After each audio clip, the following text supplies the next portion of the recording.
دعوت media YouTube channel, محبت کا پیغام، انسانیت کے نام۔ بسم اللہ الرحمن الرحیم۔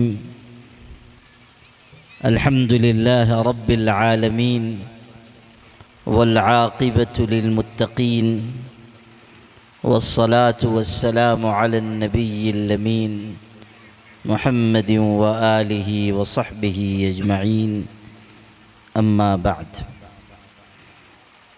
قال اللہ تعالی بعد اعوذ باللہ من الشیطان الرجیم ان الذین یتلون کتاب اللہ واقاموا الصلاة وانفقوا مما رزقناہم سرا وعلانیة یرجون تجارة لن تبور۔ صدق اللہ مولانا العظیم۔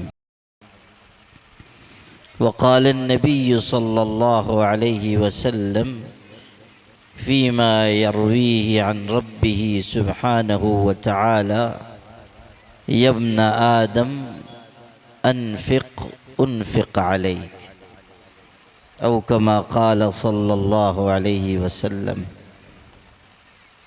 حضرات علماء کرام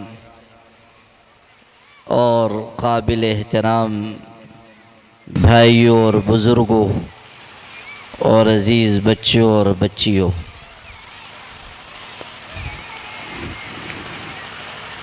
ابھی مولانا مبشر صاحب یہاں فرما رہے تھے کہ بڑے بھی بیان سننا چاہ رہے ہیں اور بچے بچیاں بھی مچل رہے ہیں، لیکن ان کی تصحیح کے لیے عرض ہے کہ بچوں بچیوں کو انعام کی تلاش ہے، میری تقریر کی نہیں۔ اور انعامی جلسے میں بچے بچیاں منتظر ہوتے ہیں کہ ان کے لیے جلد سے جلد انعام کا اعلان ہو، اور اگر مقرر لمبی تقریر کرتا ہے تو سب بچے دل ہی دل میں دعا کرتے ہیں کہ اللہ تعالیٰ مولوی صاحب کو نیک ہدایت نصیب فرما۔ اب مجبوری یہ ہے کہ آپ حضرات کچھ گفتگو سننا چاہ رہے ہیں اور بچوں کو انعام بھی دینا ہے، اور بچوں کا پروگرام یہاں کی کچھ انتظامی مجبوری کی وجہ سے اس میں وقت کا توازن ذرا بگڑ گیا، اور اسی لیے ناظم جلسہ نے آدھی تقریر میں فل اسٹاپ بھی لگا دیا، حالانکہ بچے بیچارے تقریر یاد کر کے آئے ہوئے ہیں، لیکن وقت کی پابندی اور مجبوری کی وجہ سے ایسا ہوا۔ ارے انعامی کے لیے تو جلسہ ہے۔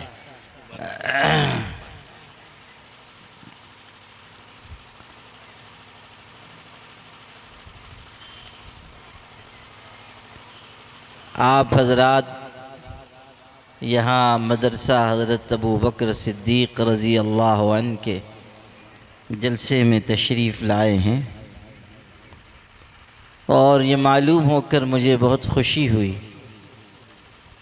کہ 30 بچوں سے شروع ہونے والا یہ مکتب چند برسوں میں الحمدللہ ترقی کے مراحل طے کرتا ہوا یہاں تک پہنچا ہے کہ اب 360 بچے بچیاں یہاں تعلیم پا رہے ہیں۔ چند برسوں کی یہ ترقی اور پیش رفت بڑی بات ہے، اور اس میں اساتذہ کرام کی محنت، ان کی جستجو، ان کی تڑپ اور ان کی فکر مندی سب چھپی ہوئی ہے۔ اللہ تعالیٰ مولانا تنویر صاحب کو اور مولانا حافظ عامر صاحب کو اور دیگر اساتذہ کرام کو اجر عظیم عطا فرمائے اور ان کی اس خدمت کو قبول فرمائے۔ صرف ایسا نہیں ہے کہ بچے بچیاں یہاں بڑی تعداد میں ہیں، ابھی بعض بچیوں نے یہاں قرآن مجید پڑھا، بعض طلبہ نے بھی قرآن مجید پڑھا، اور ماشاءاللہ اچھے انداز میں پڑھا، قواعد کی رعایت کے ساتھ پڑھا، اور سوال کرنے والوں نے ان سے سوال کیا تو انہوں نے تجوید کے قاعدے بھی بیان کیے، جس سے یہ پتہ چلتا ہے کہ یہ بچے محنت سے پڑھ رہے ہیں اور قرآن مجید اچھے طریقے پر تلاوت کرنے کا ذہن و ذوق ان کے اندر پیدا ہوا ہے۔ اللہ تعالی یہاں پڑھنے والے سب بچوں اور بچیوں کو روشن مستقبل عطا فرمائے۔ چند باتیں آپ لوگوں سے عرض کرتا ہوں۔ پہلی بات یہ کہ یہ جو مکاتب ہیں ہمارے، انہیں آپ معمولی نہ سمجھیے۔ آپ زمین پر ہیں اور زمین سے آسمان کی طرف آپ دیکھتے ہیں تو آسمان پر روشن اور چمکدار ستارے نظر آتے ہیں۔ اب اگر کوئی آپ سے یہ کہے یا سوال کرے کہ کیا آسمان والوں کو بھی زمین پر روشن اور چمکدار ستارے نظر آتے ہیں، تو سننے والا حیرت میں پڑ جائے گا۔ لیکن ہمارے آقا حضرت محمد صلی اللہ علیہ وسلم نے اس بات کی خبر دی کہ جس طرح زمین پر رہنے والے آسمان کے ستاروں کو روشن اور چمکدار دیکھتے ہیں، جب آسمان کے فرشتے زمین کی طرف نظر کرتے ہیں تو جن گھروں میں قرآن مجید پڑھا جاتا ہے وہ انہیں ستاروں کی طرح روشن نظر آتے ہیں۔ آپ غور کیجئے کہ جن مکانات میں، جن مسجدوں میں، جن گھروں میں اللہ کا پاک قرآن پڑھا جا رہا ہے، پڑھایا جا رہا ہے، وہ آسمان والوں کی نگاہ میں روشن اور چمکدار ستارے کی طرح ہیں۔ قرآن مجید کی تعلیم جہاں ہو رہی ہے وہ حصہ نور سے منور، اور جس دل میں قرآن مجید کا علم آ رہا ہے وہ دل بھی روشن اور منور۔ اس لیے مکتب کی تعلیم کو آپ معمولی نہ سمجھیے، اور خاص طریقے پر آج کے اس دور میں مکاتب کی اہمیت پہلے سے زیادہ بڑھی ہوئی ہے۔ مکاتب آج کے اس دور میں ایمان کی حفاظت کا اور نئی نسلوں کو ارتداد سے اور کفر سے بچانے کا ذریعہ ہے۔ یہ کوئی معمولی کام نہیں ہے۔ نسلوں کی حفاظت اور ارتداد کی لہروں پر بند باندھنے کا کام مکاتب کے ذریعے ہو رہا ہے۔ آج اس ملک میں جو ہمیں سب سے بڑا چیلنج درپیش ہے وہ یہی ہے کہ لوگ یہ چاہتے ہیں کہ ہم اور ہماری نسلیں ایمان سے پھر جائیں، اللہ کی توحید کو چھوڑ دیں، غلط راہوں پر چلی جائیں۔ اصل مسئلہ یہی ہے۔ لوگ یہ چاہتے ہیں کہ ہم توحید سے الگ ہو کر شرک کی نجاست کی طرف آ جائیں، اور ہمارا اصرار یہ ہے کہ ہمیں توحید پر جینا ہے اور توحید پر مرنا ہے۔ غور کیجئے گا کہ جو کوششیں ہو رہی ہیں توحید سے ہٹانے کی، ایمان سے پھیر دینے کی، ارتداد کے راستے پر لے جانے کی، ان کوششوں کے راستے میں جو سب سے بڑی رکاوٹ ہے وہ مدرسہ ہے، مکتب ہے۔ اور ہمارے ان مدارس اور مکاتب کی برکت ہے کہ آج دین کی اصل تعلیم اپنی صحیح شکل میں محفوظ ہے، ورنہ آپ دیکھیں جہاں دینی تعلیم کا انتظام نہ رہا وہاں دین اصل شکل میں محفوظ نہ رہا، لوگ بدعتوں میں پڑ گئے، خرافات میں پڑ گئے، رسم و رواج میں پڑ گئے، جہالت آئی تو اپنے ساتھ ہزاروں خرابیاں لے کر آئی۔ ہمارے یہاں اگر سنت کا نور ہے، ہمارے ہاں اگر قرآن مجید کی روشن تعلیمات پر عمل ہے، ہمارے ہاں اگر اللہ اور اللہ کے پاک رسول صلی اللہ علیہ وسلم سے وفا نبھانے کا جذبہ ہے، تو یہ ہمارے مدارس کی مکاتب کی خدمت اور محنت کی برکت ہے۔ یاد رکھیے اس وقت اس ملک میں ہماری نئی نسل داؤ پر لگی ہوئی ہے۔ پہلے یہ ہوتا تھا کہ لوگ دکانوں کو، مکانوں کو، مال کو، اسباب کو، جائیداد کو نشانہ بناتے تھے۔ اب وہ وقت چلا گیا، اب نشانے پر ہمارا دین ہے، نشانے پر ایمان ہے، نشانے پر ہمارا عقیدہ ہے، نشانے پر ہمارے دل مایا ہے جو دوسروں کی نگاہ میں کھٹک رہی ہے، اور اس ایمان کے سرمایے کی حفاظت انہی مکاتب اور مدارس کے ذریعے ہے۔ اس لیے مکتب بھی قیمتی، مکتب میں پڑھنے والا بھی قیمتی، اور مکتب میں پڑھانے والا بھی بہت قیمتی۔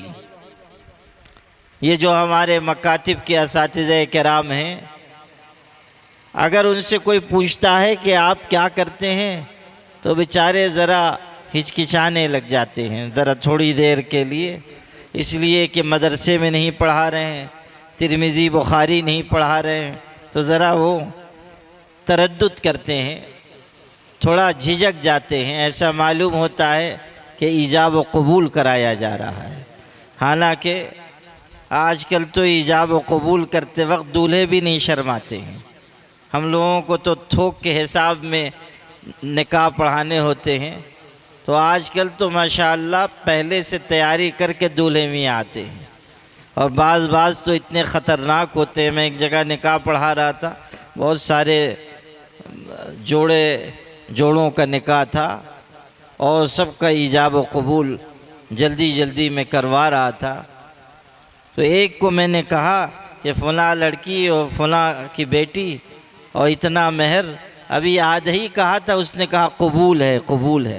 میں نے کہا کم بخت صبر کر، ابھی جب میں نے ایجاب ہی نہیں کیا ہے تو قبول کہاں سے کر رہا ہے؟ جب میں کہوں گا کہ نکاح میں دیا تب تو قبول کرے گا۔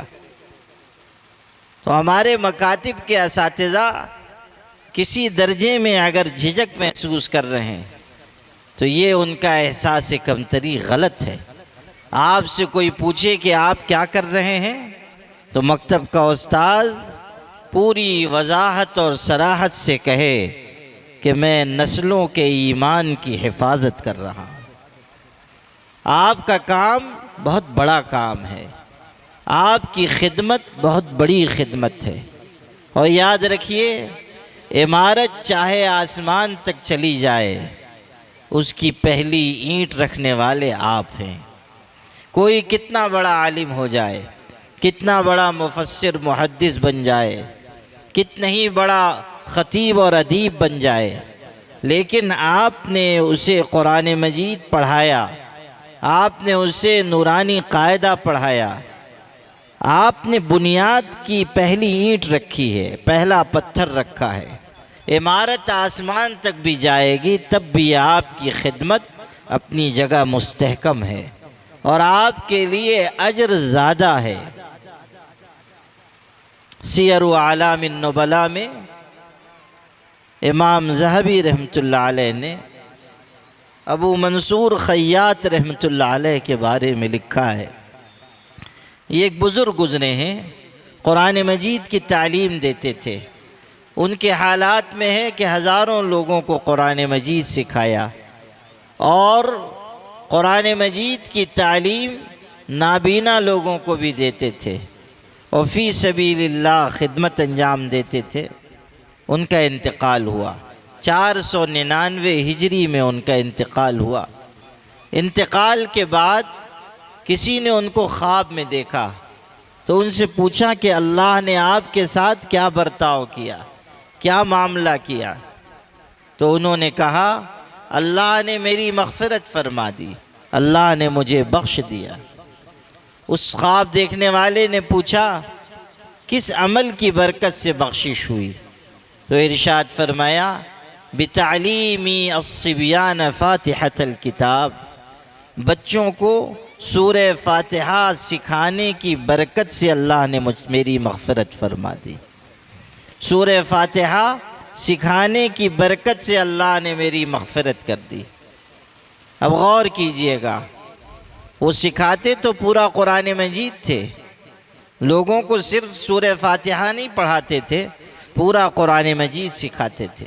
مکتب میں بھی جو ہم پڑھاتے ہیں تو ایسا نہیں کہ سورہ فاتحہ ہم نے پڑھا دی اور کہہ دیا کہ جائیے بس کام مکمل، پورا قرآن مجید ہم سکھاتے ہیں۔ قرآن مجید کے ساتھ دین کی ابتدائی موٹی موٹی باتیں بھی سکھاتے ہیں۔ تو سکھانے کو تو وہ پورا قرآن سکھاتے تھے، لیکن خاص طریقے پر سورہ فاتحہ کا ذکر انہوں نے کیا اور بتایا کہ اس کی برکت سے اللہ نے مجھ کو معاف کر دیا۔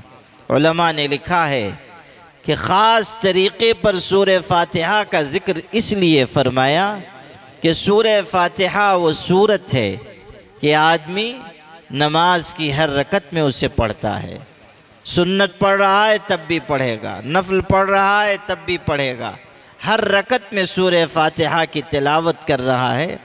اگر ہم نے کسی کو سورہ فاتحہ سکھائی تو غور کیجئے، زندگی میں وہ ہزاروں مرتبہ سورہ فاتحہ پڑھے گا، اور وہ جو ہزاروں مرتبہ سورہ فاتحہ پڑھے گا، نماز کے اندر نماز کے باہر اللہ تعالیٰ اس کا اجر سکھانے والے کو عطا فرمائے گا۔ یہ ہے مکتب کے استاذ کی اہمیت اور اس کی عظمت اور اس کے کام کی قدر و قیمت۔ یہ کوئی معمولی کام نہیں ہے، اور قرآن مجید سے جڑی ہوئی خدمت کوئی معمولی خدمت نہیں ہے۔ یاد رکھیے، روئے زمین پر سب سے بہترین تعلیم جو دی جا رہی ہے وہ قرآن مجید کی تعلیم ہے۔ قرآن مجید سے افضل اور اشرف کوئی تعلیم نہیں۔ دنیا میں اور تعلیم بھی ہے، دنیا میں اور درسگاہیں بھی ہیں، دنیا میں اور دانشگاہیں بھی ہیں، اور سب کی اپنی اہمیت ہے۔ ہم کسی کی اہمیت کا انکار نہیں کرتے، لیکن یہ بات ضرور کہتے ہیں کہ دنیا میں اگر سب سے بہترین تعلیم کہیں ہے روئے زمین پر، وہ اللہ کے پاک قرآن کی تعلیم ہے۔ اور یہ بھی کہ دنیا میں اگر آخرت کے مقصد سے کوئی تعلیم دی جا رہی ہے، وہ صرف قرآن مجید کی تعلیم ہے۔ دنیا میں اور تعلیم ہے، مقصد اس کا مال کمانا ہے، دنیا بنانا ہے، ڈگری حاصل کی جا رہی ہے تاکہ ہم دنیا میں کمانے والے بن جائیں۔ اکبر نے اپنے زمانے میں کہا تھا، کیا کہوں احباب کیا کار نمایاں کر گئے، شعر ہے اکبر کا، کیا کہوں احباب کیا کار نمایاں کر گئے، بی اے کیا نوکر ہوئے پنشن ملی اور مر گئے۔ یہ کل خلاصہ ہے۔ ان کے زمانے میں بی اے کرنا بہت بڑی بات تھی، اب تو بی اے ایم اے کرنے والوں کو کوئی پوچھتا بھی نہیں ہے، بلکہ اب تو پی ایچ ڈی بھی اتنے لوگ کر چکے کہ جو پتھر ہٹائیے اس کے نیچے سے 2 درجن پی ایچ ڈی نکل آتے ہیں۔ تو ڈگری کی کوئی اہمیت رہ نہیں گئی۔ ان کے زمانے میں بی اے کی بہت اہمیت تھی۔ کل خلاصہ انہوں نے بیان کیا کہ زندگی بس یہی ہے، بی اے کیا، نوکر ہوئے، پنشن ملی اور مر گئے۔ ہمارے یہاں اگر تعلیم ہے تو اس کا ایک مقصد ہے، اور وہ مقصد ہے آخرت بنانا، وہ مقصد ہے اللہ کو راضی کرنا۔ اور چونکہ مقصد اس تعلیم کا بہت اعلیٰ ہے، اسی لیے ان درسگاہوں سے بہترین افراد تیار ہو کر نکلتے ہیں۔ دوسری درسگاہوں میں آپ دیکھیں کہ نمونے کے انسان نہیں پیدا ہوتے۔ نمونے کے انسان اگر پیدا ہو رہے ہیں وہ انہی درسگاہوں میں پیدا ہو رہے ہیں۔ اور آپ اس پر بھی غور کیجئے کہ دنیا میں بہت اعلیٰ تعلیم پانے والے لوگ بھی، بہت اونچی اونچی ڈگری رکھنے والے لوگ بھی، ان کے اندر انسانیت نہیں پیدا ہو پا رہی ہے، ان کے اندر شرافت نہیں پیدا ہو پا رہی ہے، ان کے اندر انسانیت کی ہمدردی نہیں پیدا ہونے پا رہی ہے۔ آپ نے نہیں دیکھا ابھی چند دن پہلے اڑیسہ میں ایک صاحب غریب بیچارہ پریشان حال، اس کی بہن کا اکیلا وارث بینک میں گیا۔ بینک میں بیٹھنے والے لوگ کوئی جاہل نہیں ہوتے ہیں، بینک کے آفیسر کوئی انگوٹھا چھاپ نہیں ہوتے ہیں، اونچی اونچی ڈگریاں رکھنے والے لوگ، لیکن انہوں نے یہ کہہ کر واپس کر دیا کہ تمہاری بہن مر گئی، ہمیں کیا پتا، تمہاری بہن کے مرنے کا کوئی ثبوت نہیں جب تک ہم مانیں گے نہیں کہ مر گئی، اور تم کاغذ دکھاؤ گے نہیں جب تک ہم مانیں گے نہیں کہ تم اس کے وارث ہو۔ ایک غریب آدمی، اچھا پیسے کتنے؟ کوئی کروڑ 2 کروڑ روپیہ نہیں، کل 19,000 چند سو روپے کی بات ہے، 19,000 چند سو روپے۔ لیکن ایک غریب کے لیے اتنے پیسوں کی کتنی اہمیت ہوتی ہے، اس کا اندازہ ہم آپ نہیں کر سکتے ہیں۔ اس غریب آدمی نے 5 مہینے پہلے مر جانے والی اپنے بہن کی قبر کھودی اور بہن کی لاش نکالی، اور لاش کو کندھے پر رکھ کر کئی کلومیٹر لے کر آیا اس کو، اور بینک میں لا کر اپنی بہن کی لاش کی کہ یہ میری مری ہوئی بہن ہے، اس کا پیسہ تمہارے بینک میں ہے، میں اس کا بھائی ہوں، وہ پیسے مجھ کو دے دو۔ غور کیجئے گا، 19,000 چند سو روپے کے لیے مری ہوئی بہن کی لاش اسے نکالنی پڑی، اور اپنے کندھے پر رکھ کر کئی کلومیٹر تک جانا پڑا۔ ہزاروں لوگوں نے اس کو دیکھا، لیکن انسانیت کہاں ہے ہماری؟ انسانیت کس کونے میں جا کر منہ چھپا کر مر گئی کہ کوئی نہیں ہے پرسان حال جو پوچھے کہ تم لاش کاندھے پر لے کر کیوں جا رہے ہو؟ یاد رکھیے، یہ اس غریب کے کندھے پر اس کی بہن کی لاش نہیں ہے، یہ انسانیت کی لاش ہے، یہ انسانیت کا جنازہ ہے، جو یہ بتانے کے لیے کافی ہے کہ ہم پڑھ لکھ کر بھی جاہل ہیں، ہم ڈگری پا کر بھی انسانیت کے ہمدرد نہیں ہیں، ہم ڈگری حاصل کر کے بھی غریب انسان کے آنسو پوچھنے والے نہیں ہیں۔ یہ بات اتنا بتانے کے لیے بہت کافی ہے کہ ہماری نظر کہاں ہے، ہماری نگاہ میں کس چیز کی قدر و قیمت ہے۔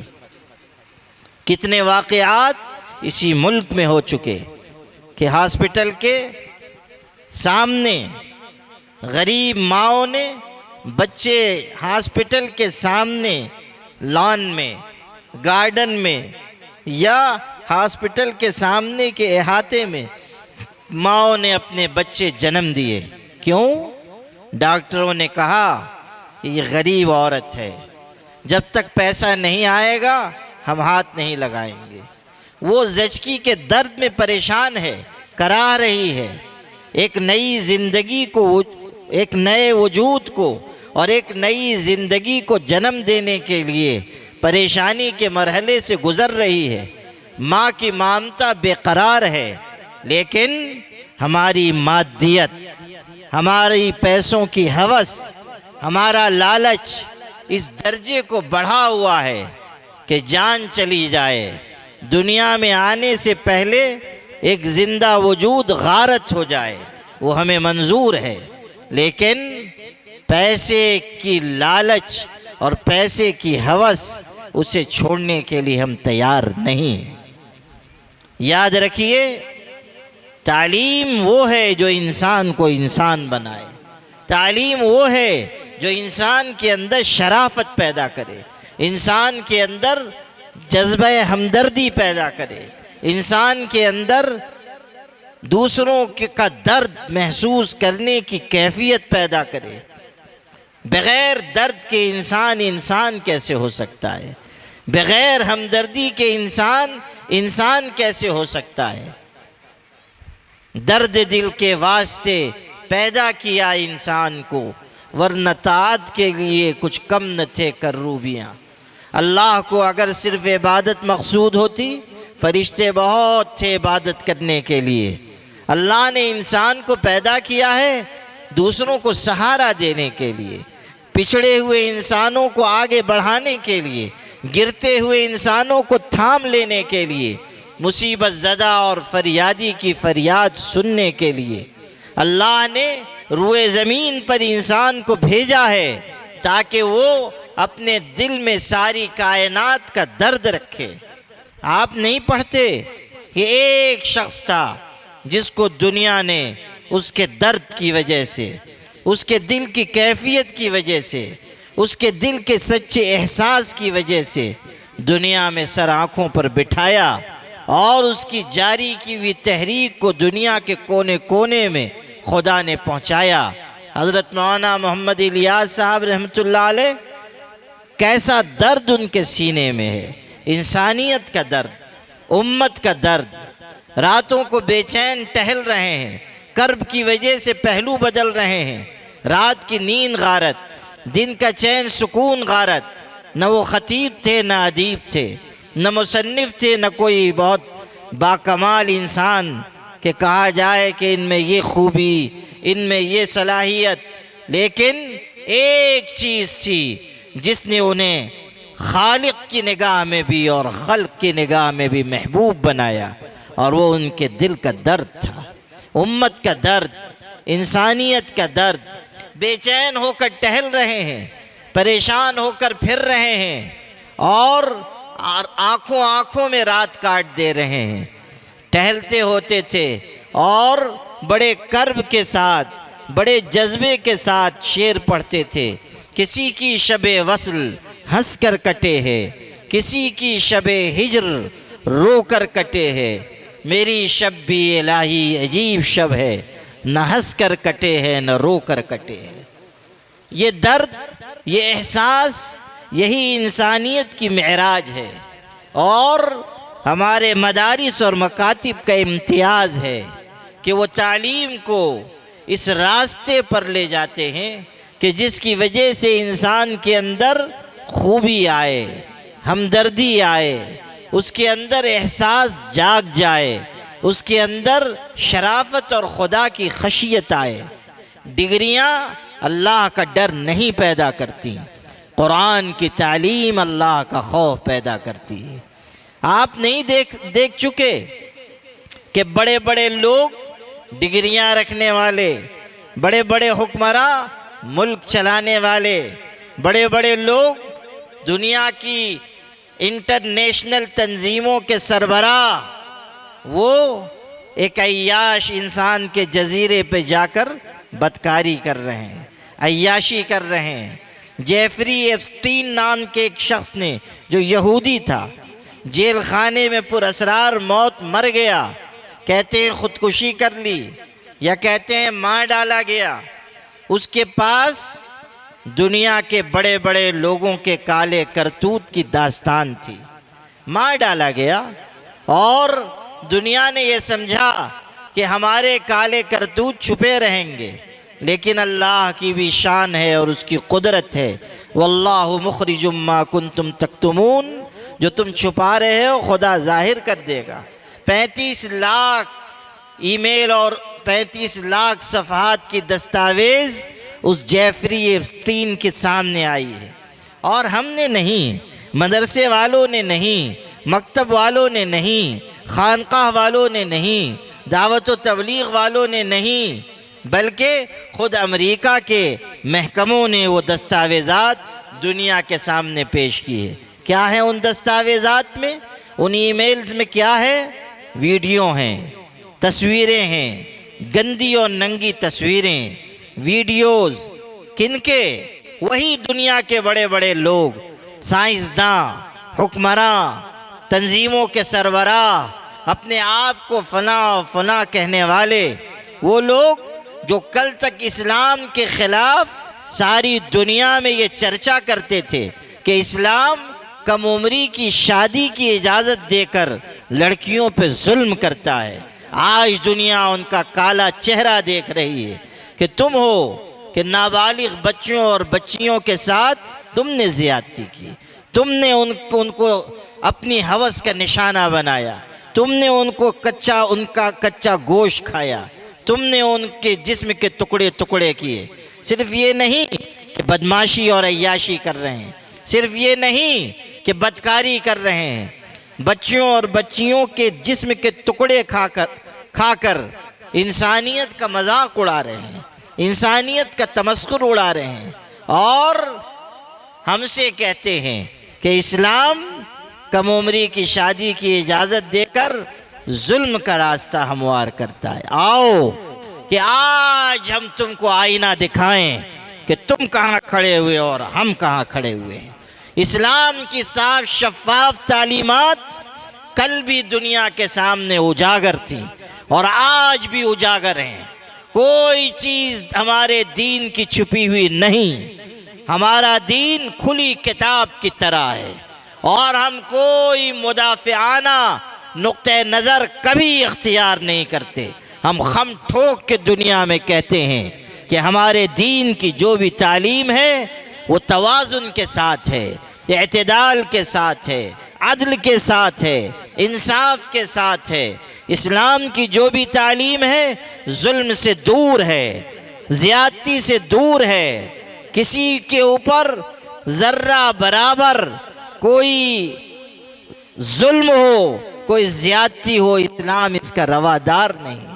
اسلام تو عدل کے لیے آیا۔ حضرت ربیعی ابن عامر رضی اللہ عنہ نے رستم کے دربار میں کہا، رستم نے پوچھا کیا لینے کے لیے آئے ہو؟ کیوں آئے ہو؟ عرب کے بدو لوگ، بکریاں چرانے والوں، اونٹ کا دودھ پینے والوں، کیوں آئے ہو؟ تو حضرت ربیعی ابن عامر رضی اللہ عنہ نے کہا، ابتعثنا اللہ لنخرج العباد من عبادت العباد الى عبادت اللہ وحدہ، ومن جور الادیان الى عدل الاسلام، ومن ضیق الدنیا الى سعت الاخرہ۔ ہم خود سے نہیں آئے ہیں، ہمیں اللہ نے بھیجا ہے، اور اللہ نے اس لیے بھیجا ہے تاکہ بندوں کی غلامی سے چھڑا کر ایک اللہ کی غلامی تک پہنچائیں۔ ہم اس لیے آئے ہیں تاکہ ہم مظالم کے ظلم سے لوگوں کو چھڑا کر اسلام کی عدل تک پہنچائیں۔ اللہ نے ہمیں اس لیے بھیجا ہے تاکہ ہم دنیا کی تنگی سے لوگوں کو نکال کر آخرت کی وسعت تک لے جائیں، اس لیے ہمیں اللہ نے دنیا میں بھیجا ہے۔ اور میرے بھائی، یہ فریضہ آج بھی ہمیں یاد رکھنا چاہیے کہ ہم اس روئے زمین پر امت دعوت ہیں، امت اجابت ہیں۔ ہم اس روئے زمین پر اللہ کے دین کے علم بردار ہیں۔ ہمارا فرض ہے کہ ہم خدا کا دین دوسروں تک پہنچائیں۔ ہماری ذمہ داری ہے کہ جو نعمت ہمیں ملی ہے اس نعمت کو ہم تقسیم کریں، دنیا کو بتائیں کامیابی یہاں ہے، دنیا کو بتائیں تمہارے زخموں کا مرہم یہاں ہے، دنیا کو بتائیں تمہارے درد کا درما یہاں ہے، دنیا کو بتائیں کہ تمہارے مسائل کا واحد حل یہاں ہے۔ اگر ہم سچے مومن ہیں، ہماری ذمہ داری ہے ہم اللہ کے دین کا تعارف کرائیں، اور وہ تعارف زبان سے کم ہو، عمل سے زیادہ ہو، وہ تعارف کردار سے زیادہ ہو۔ ہمارا کردار بولے کہ ہم مومن ہیں، ہمارا کردار بتائے کہ ہم اسلام کی راہ پہ چلنے والے ہیں، ہمارا کردار بتائے کہ ہم روئے زمین پر محمد عربی صلی اللہ علیہ وسلم کے سچے غلام ہیں۔ ہمارا طور طریقہ بدل گیا، ہمارا مزاج و انداز بدل گیا، ہمارا رہن سہن بدل گیا، آج ہمارے نوجوانوں کو دیکھیے، ان کا طور طریقہ دیکھیے، پتہ چلے گا نہیں کہ یہ مسلمان ہیں یا کسی اور دین کو ماننے والے، کسی اور مذہب کے راستے پہ چلنے والے۔ کیوں؟ ہم نے اپنی شناخت مٹا دی، ہم نے اپنی تہذیب کو چھوڑ دیا، ہم نے اپنی ثقافت سے اپنا رشتہ توڑ لیا۔ ہمیں اس روئے زمین پر اللہ کے دین کی شناخت اور پہچان کے ساتھ زندہ رہنا چاہیے تھا۔ ہم نے اپنا راستہ خود بدلا ہے۔ قرآن مجید کچھ اور کہہ رہا ہے، ہماری زندگی کچھ اور ہے۔ قرآن امانت سکھا رہا ہے، ہم خیانت کے راستے پہ جا رہے ہیں۔ قرآن مجید ہمیں وحدت سکھا رہا ہے، ہم انتشار کی راہ اپنا رہے ہیں۔ قرآن مجید ہمیں روئے زمین پر سر جھکا کر چلنا سکھا رہا ہے، ہم اکڑ کر چلنا چاہتے ہیں۔ قرآن مجید ہمیں سکھا رہا ہے کہ ہم اس روئے زمین پر اللہ تعالیٰ کے بندے بن کر جئیں، ہم بندگی کے بجائے خود خدا بننا چاہ رہے ہیں۔ یاد رکھیے گا، یہ راستہ ہمارے لیے کامیابی کا راستہ نہیں ہے۔ کامیابی صرف اور صرف دین میں ہے، کامیابی صرف اور صرف ہمارے آقا حضرت محمد مصطفیٰ صلی اللہ علیہ وسلم کے مبارک طریقے میں ہے۔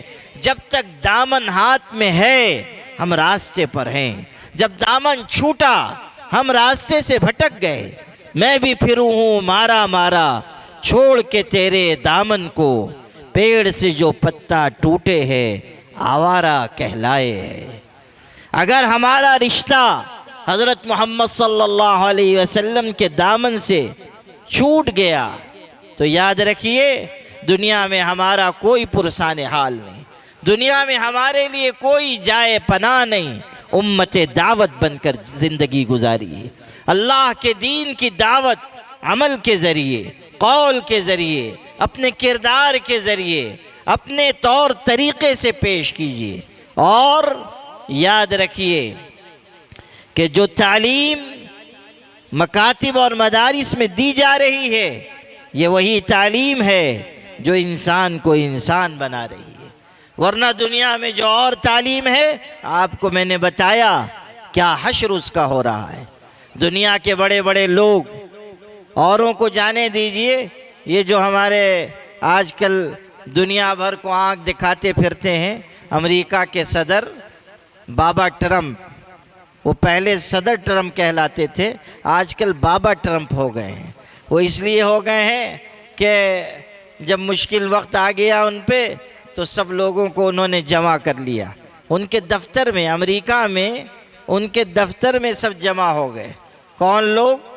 پھونکنے والے، جھاڑ پھونک کرنے والے، اور فلاں کلیسا کے بابا، فلاں گرجا گھر کے بابا، اور وہ سب بابا ٹرمپ کو پکڑے ہوئے کھڑے ہیں، اور بابا ٹرمپ فرما رہے ہیں میری جان کو خطرہ ہے۔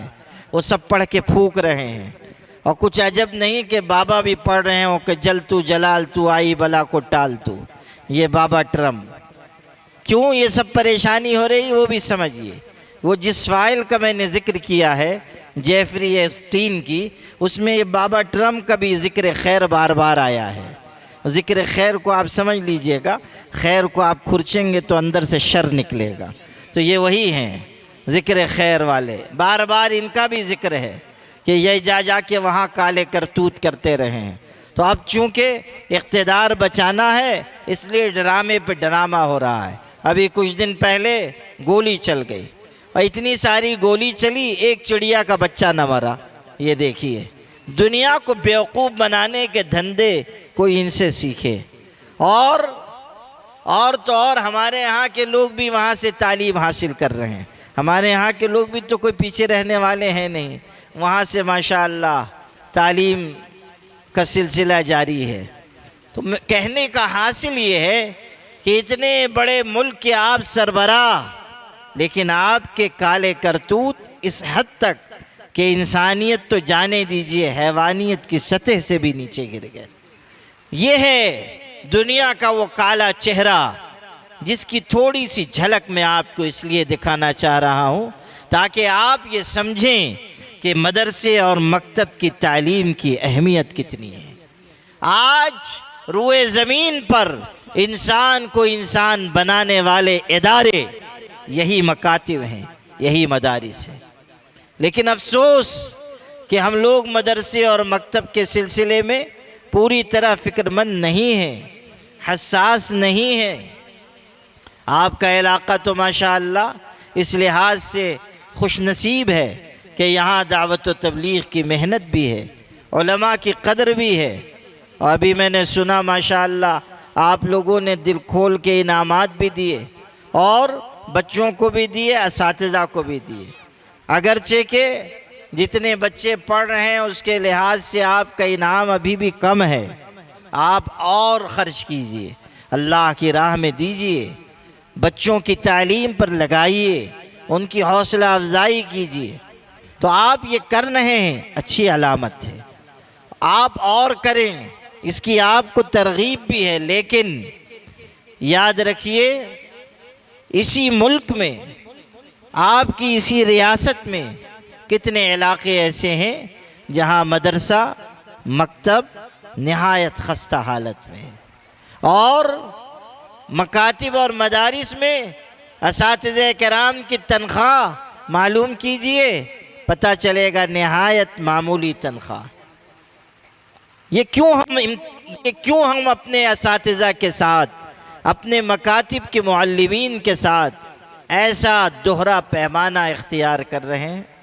غور کیجئے، آج کے اس دور میں تنخواہ آپ دے رہے ہیں 5,000 روپے، 6,000 روپے، 7,000 روپے، 10,000 روپے۔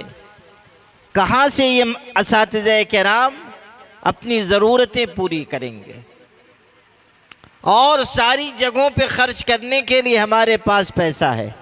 یہ چھٹیاں چل رہی ہیں، بہت نکاح ہوتے ہیں، اور ہم لوگوں کو لوگ پکڑ کے لے جاتے ہیں، پیر صاحب چلیے نکاح پڑھا دیجئے۔ جا کے دیکھیے تو خون جلتا ہے کہ لاکھوں روپے ہم بیجا صرف کر رہے ہیں، لاکھوں روپے برباد کر رہے ہیں۔ صحرا پہن کے چلا آ رہا ہے دولہا، جا کے بیٹھیے، معلوم ہو رہا ہے تھوڑی دیر کے بعد سامنے سے محرم کی سواری چلی آ رہی ہے۔ پتہ ہی نہ چلے کہ اس صحرے کے پیچھے مخلوق کون سی ہے، انسان ہے کہ جنات ہے کہ کوئی فرشتہ ہے، پھر انسان بھی ہے تو کوئی مذکر ہے، مؤنث ہے، یا کوئی تیسری مخلوق جلوہ فرما ہے، کچھ پتہ ہی نہیں۔ پورا اوپر سے نیچے تک صحرے میں غرق چلے آ رہے ہیں۔ معلوم کیجئے تو 50,000 روپے کا صحرا، معلوم کیجئے 40,000 روپے کا صحرا، برباد کر رہے ہیں ہم پیسے۔ ایک علاقے میں گیا، کہنے لگے فلاں صاحب کو ہم نے بلایا، فلاں شاعر کو، ہمارے ہاں مشاعرہ تھا، فلاں شاعر کو ہم نے بلایا، انہوں نے شرط رکھی کہ میرے آنے سے پہلے 5 لاکھ روپے اکاؤنٹ میں ڈالیے تب میں آؤں گا۔ 5 لاکھ روپے شاعر صاحب کو پہلے بھیجے گئے، پھر جب وہ آئے تو ماشاءاللہ مزید نان نفقہ سکنا حقوق زوجیت ادا کیے گئے، اور سارے نظر و نیاز یہ دیکھیے۔ اور ہوا کیا، آدھے گھنٹے تک شاعری انہوں نے سنائی، ہمارا مسلمان بھائی اسی میں خوش۔ آدھے گھنٹے شعر بھی کوئی علامہ اقبال کے شعر نہیں، آج کل کے شاعر جیسے شعر سناتے ہیں وہ آپ اچھی طرح جانتے ہیں۔ نہ ان کو شاعری میں درک، نہ ان کو مہارت، نہ ان کے پاس کوئی پیغام، بس مسلمانوں کے جذبات سے کھلواڑ کیجئے، سب کام چل رہا ہے۔ اور ہماری قوم کی بے غیرتی دیکھیے کہ مجھ سے بیان کر رہے ہیں کہ ہم نے اتنے لاکھ روپے فلاں شاعر کو بلانے پہ خرچ کیے، اور پوچھئے کہ آپ کے مکتب میں استاذ کو تنخواہ کتنی دیتے ہیں، تو پورے سال کی تنخواہ ملا کے لاکھ روپے بھی نہیں ہو رہی ہے۔ آپ بتائیے، آپ کی نگاہ میں قرآن مجید کی تعلیم کی کیا قدر و قیمت رہی؟ آپ نے قرآن مجید کی تعلیم کو کیا اہمیت دی؟ آپ نے قرآن مجید کے درس و تدریس کو کس خانے میں رکھا؟ غور کیجئے اور اپنے طرز عمل کو بدلیے۔ ہمیں اپنا رویہ درست کرنا چاہیے، ہمیں اللہ کی راہ میں دل کھول کر خرچ کرنے کا ذوق پیدا کرنا چاہیے۔ اگر ہم اللہ کی راہ میں خرچ کریں گے، اللہ تعالیٰ بھی ہمیں نوازے گا، اور اگر ہم روک کر رکھیں گے تو حدیث پاک میں آیا کہ اللہ تعالیٰ بھی انسان کو عطا کرنے میں اپنی عطا اور نوازش کو روک دے گا۔ حدیث پاک میں ہے، حضرت ام سلمہ رضی اللہ عنہا سے نبی کریم صلی اللہ علیہ وسلم نے ارشاد فرمایا کہ ام سلمہ اللہ کی راہ میں خرچ کر، گن گن کر نہ رکھ، ورنہ اللہ بھی تجھے گن گن کر عطا کرے گا۔ اگر تم گن کر دو گے اللہ بھی گن کر دے گا، اگر تم دل کھول کر خرچ کرو گے اللہ بھی خوب عطا فرمائے گا، بے حساب اللہ تعالیٰ تمہیں نوازے گا۔ یہ سیکھنے کی چیز ہے۔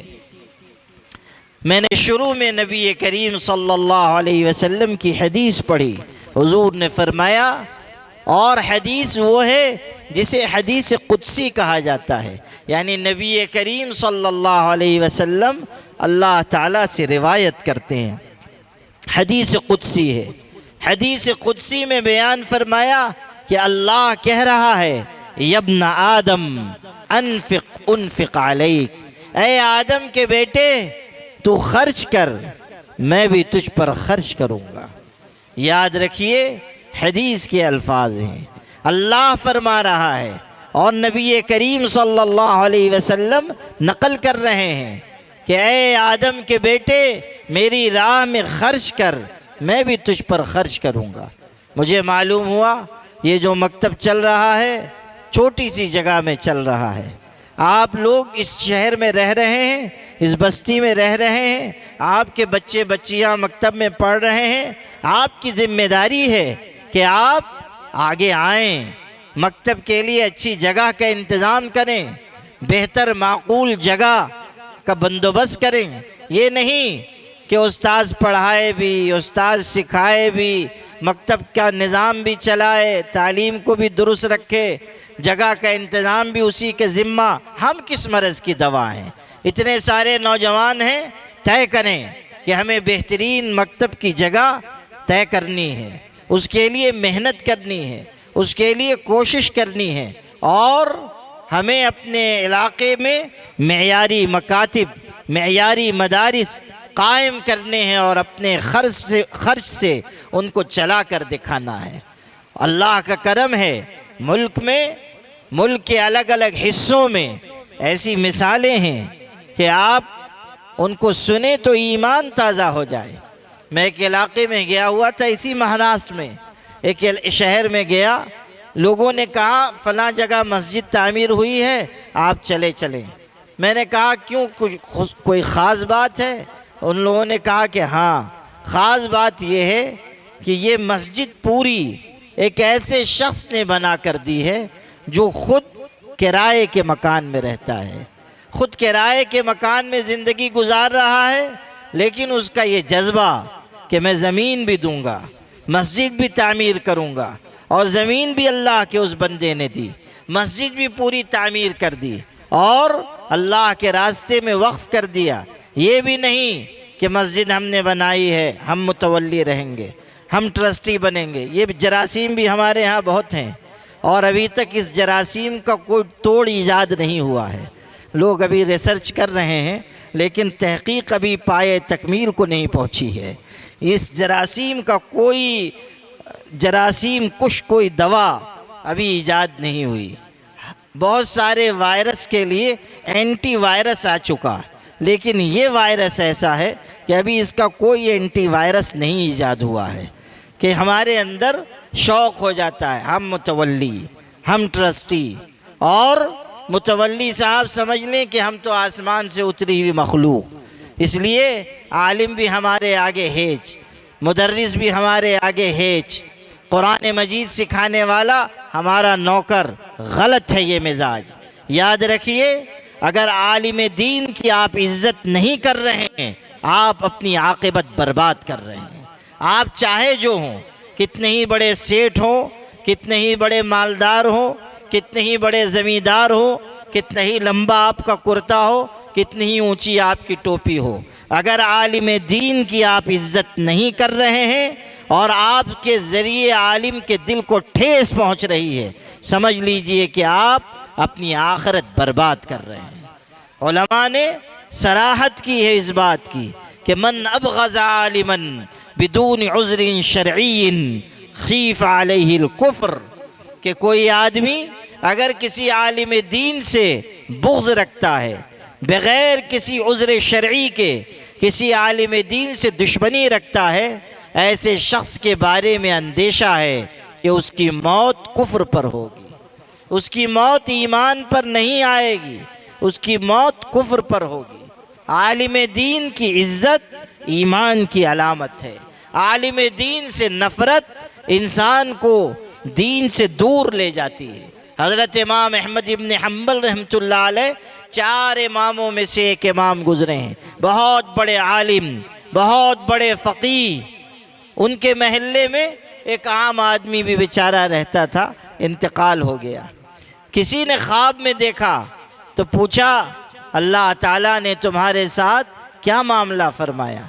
اس نے کہا بخشش ہو گئی، اللہ نے معاف کر دیا۔ کیسے بخشش ہوئی؟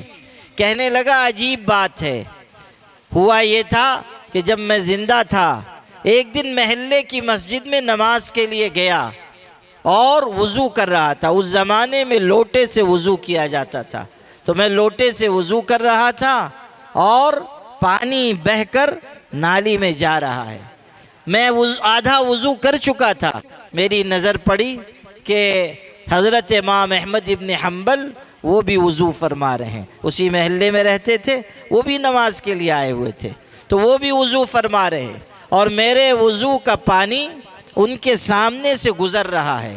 اور مجھ کو خیال ہوا کہ میں تو بہت گنہگار انسان ہوں اور میرے وضو کے پانی کے ساتھ میرے گناہ بھی جھڑ رہے ہیں، اور وہ گناہ اتنے بڑے عالم کے سامنے سے گزر رہے ہیں، میرے لیے بہت شرم کی بات ہے۔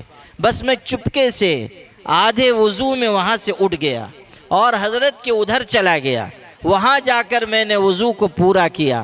اللہ نے مجھے یہ واقعہ یاد دلایا اور اللہ نے فرمایا تو نے میرے ایک عالم بندے کی عزت کی تھی، جا آج میں نے اسی کی برکت سے تیری مغفرت فرما دی۔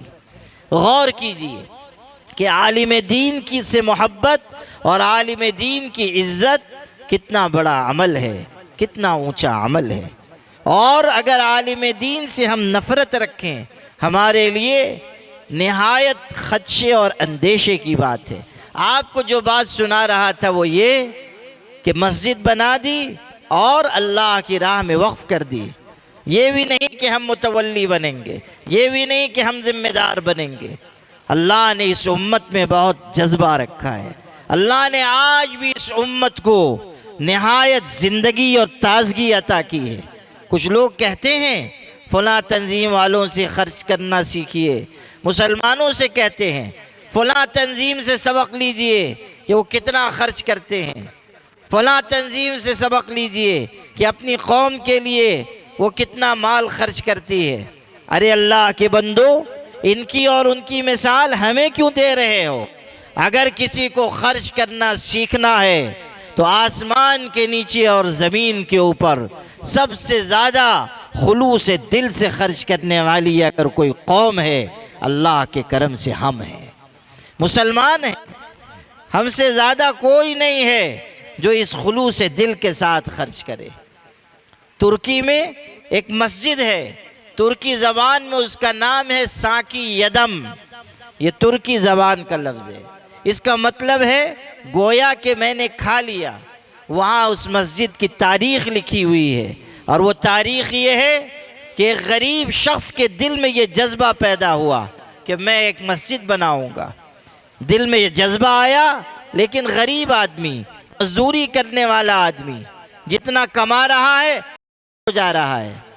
اس نے بہت سوچا کیسے بناؤں، پھر ایک دن دل میں یہ خیال آیا کہ آج سے میرے دل میں جو چیز بھی کھانے کی تمنا آئے گی، میں اتنا پیسہ ایک جگہ رکھ دوں گا اور اپنے آپ سے کہوں گا گویا کہ میں نے کھا لیا۔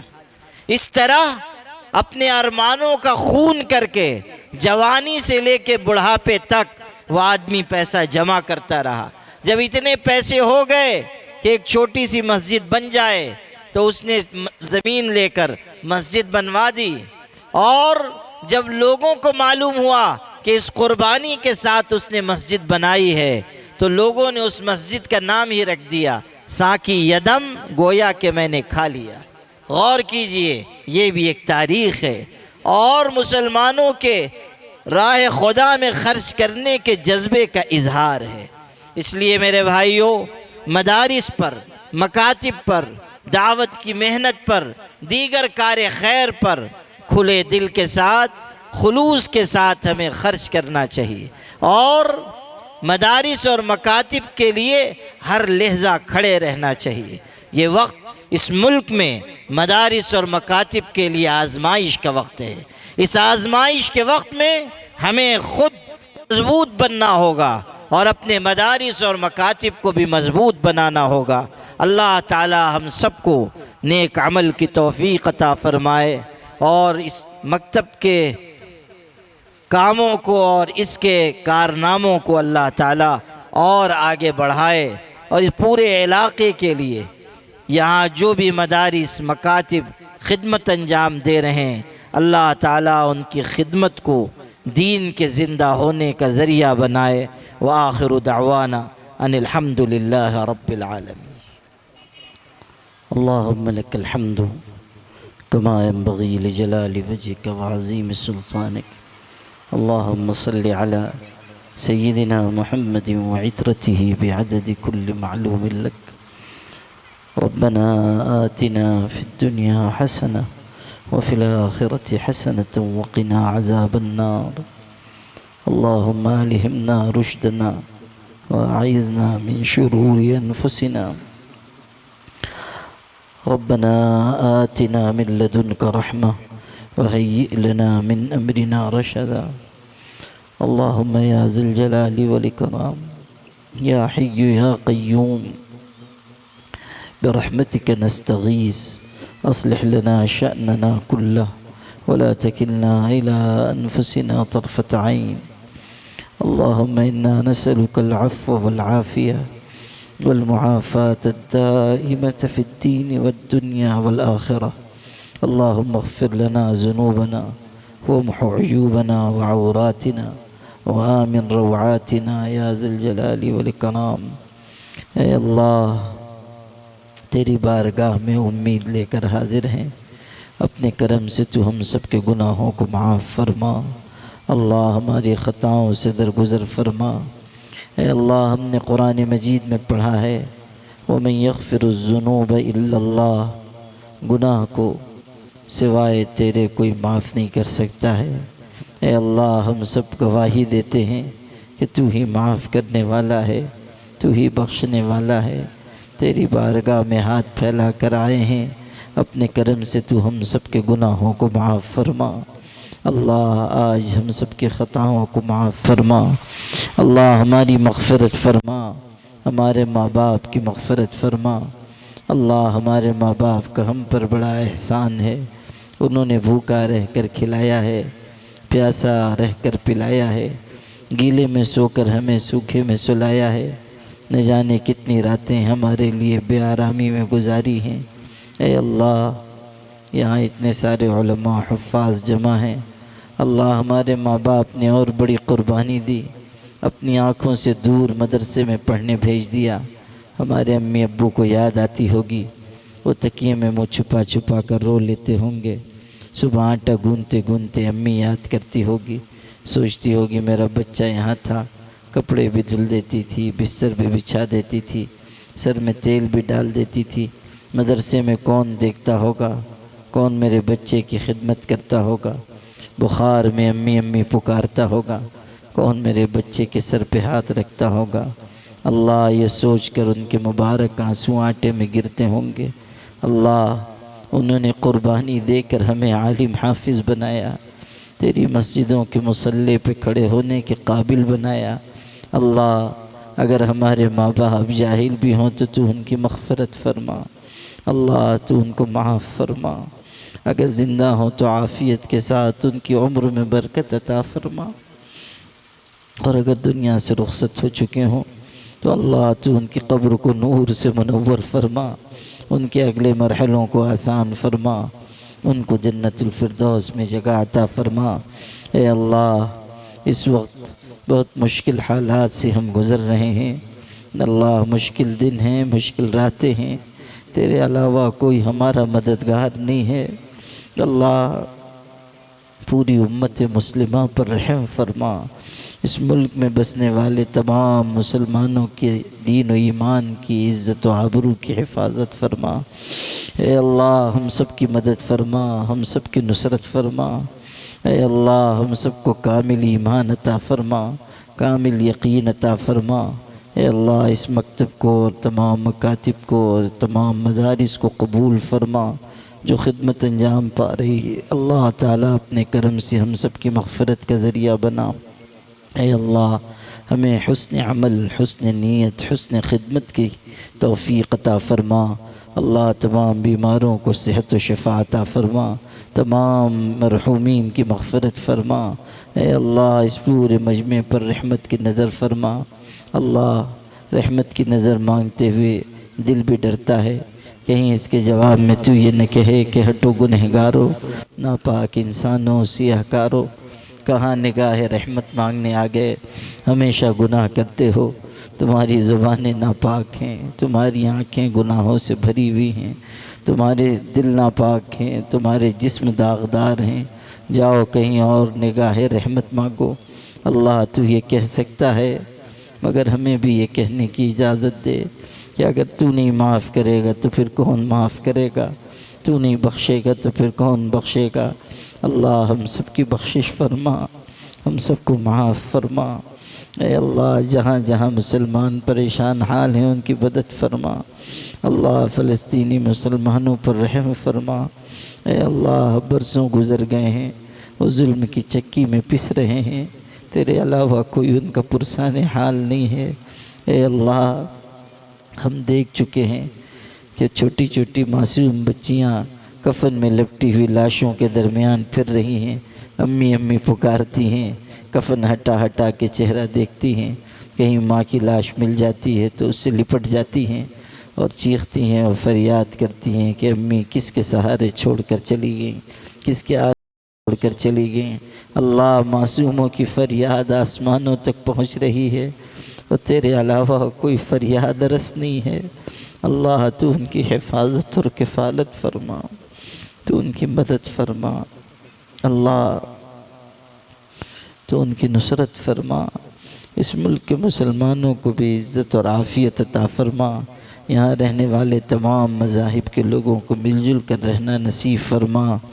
اے اللہ ہمارے آقا حضرت محمد مصطفیٰ صلی اللہ علیہ وسلم سے کامل محبت عطا فرما، اس دنیا میں ان کی زیارت عطا فرما، آخرت میں شفاعت عطا فرما، جنت میں ان کے مبارک قدموں میں جگہ عطا فرما۔ اے اللہ اپنے کرم سے ہماری تمام مرادوں کو پورا فرما۔ اے اللہ ہم تیرا بننا چاہتے ہیں، تیری طرف لوٹ کر آنا چاہتے ہیں، نفس و شیطان کے فتنوں کی وجہ سے، ماحول کے فتنوں کی وجہ سے بہک بھٹک جاتے ہیں۔ اے اللہ ہمارے دلوں کو اپنی محبت کے نور سے معمور فرما۔ اللہ ہمارے دلوں کو اپنی طرف راغب فرما، ہماری نگاہوں کو اپنی معرفت کے نور سے منور فرما۔ اے اللہ جتنے لوگ یہاں جمع ہیں سب کے دل کی مرادوں کو تو جانتا ہے، اللہ ہماری سب حاجتوں اور مرادوں کو پورا فرما، ہماری آل و اولاد کو عافیت، نعمت و سہولت عطا فرما۔ اللہ یہ پڑھنے والے جتنے بچے بچیاں ہیں سب کو روشن مستقبل عطا فرما، معلمین کو اجر عظیم عطا فرما۔ اللہ مکتب کے لیے بہتر جگہ میسر فرما، بہتر خدمت کی توفیق مرحمت فرما، ہماری دعاؤں کو اپنے کرم سے قبول فرما۔ ربنا آتنا فی الدنیا حسنہ وفی الآخرۃ حسنہ وقنا عذاب النار۔ سبحان ربک رب العزۃ عما یصفون وسلام علی المرسلین والحمد للہ۔ دعوت میڈیا یوٹیوب چینل، محبت کا پیغام، انسانیت کے نام۔